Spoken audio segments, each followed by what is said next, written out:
The respiratory system is made up of organs that help us breathe.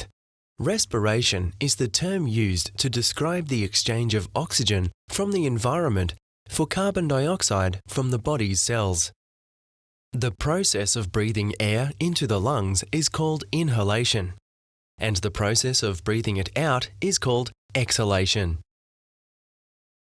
The respiratory system consists of all the organs involved in breathing. These organs all have their own unique functions that enable us to breathe as we do on average 23,000 times a day. The respiratory system includes the nose and nasal cavity, which perform a number of important functions, such as providing us with a sense of smell, warming and moistening the air we breathe in, filtering out irritants such as dust, and assisting us in the development of sound. The throat, also known as the pharynx, is a tube that carries air from the nasal cavity through the voice box, otherwise known as the larynx, down into the windpipe or trachea. The windpipe then splits into two breathing tubes, which carry the air into the lungs. These breathing tubes are called the bronchi, which extend into the bronchioli. The breathing tubes branch out many times throughout the lungs, until they eventually form tiny thin-walled air sacs or alveoli. The respiratory system does two very important things. It brings oxygen into our body, which we need for our cells to live and function properly. And secondly, it allows us to exhale carbon dioxide from our body. Carbon dioxide is the waste gas that is produced as a part of the body's energy-making process. As you watch the inhalation through the nose, throat, voice box, and into the breathing tubes, you will notice the lungs inflating. As we breathe in, muscles are working to inflate the lungs. The diaphragm, a large sheet of muscle which stretches across our chest under the rib cage, does most of the work during inhalation, causing the chest to expand as the lungs fill with air.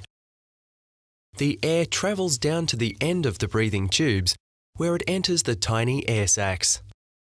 The tiny air sacs are filled with oxygen from the air travelling down from the breathing tubes. Covering each tiny air sac is a whole network of tiny blood vessels called capillaries.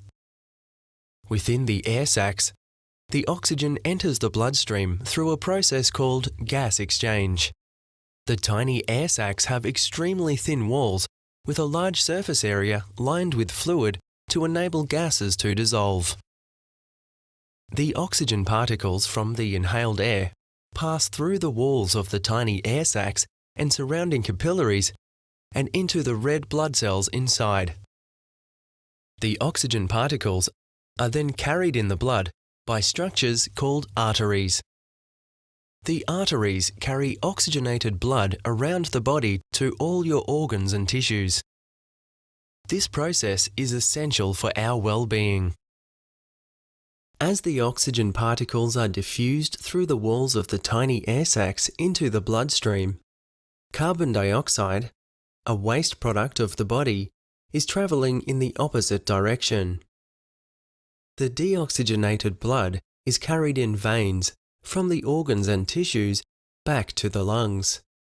Carbon dioxide is diffused from the blood through the capillaries and into the air within the tiny air sacs.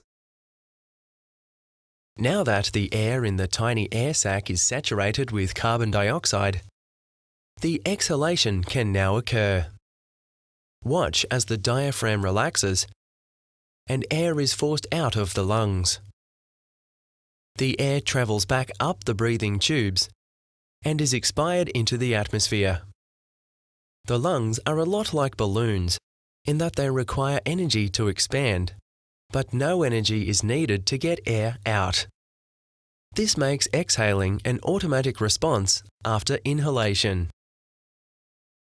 The respiratory system provides protection against foreign particles to prevent them entering the sensitive airways and causing disruptions to the gas exchange process. There are a number of protective mechanisms which the respiratory system has developed to safeguard itself. The nose filters the air we breathe in trapping dusts and other foreign particles.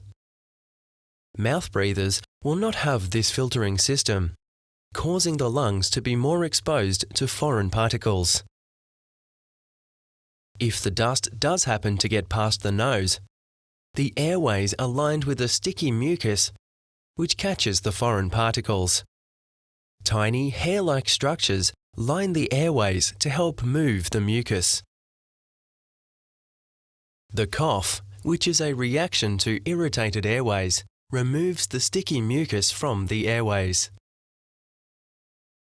Mouth breathing has a number of impacts besides bypassing the filter system of the nasal cavity. Air inhaled through the mouth doesn't have the chance to get humidified in the nasal cavity, exposing your breathing tubes to harsh, dry and uncleansed air. Mouth breathing is also related to increased risk of infection, anxiety, stress, sleeping problems, and reduced immunity to infective bacteria or viruses. Breathing through your mouth can impact the body on a cellular level through oxygen and carbon dioxide deficiencies.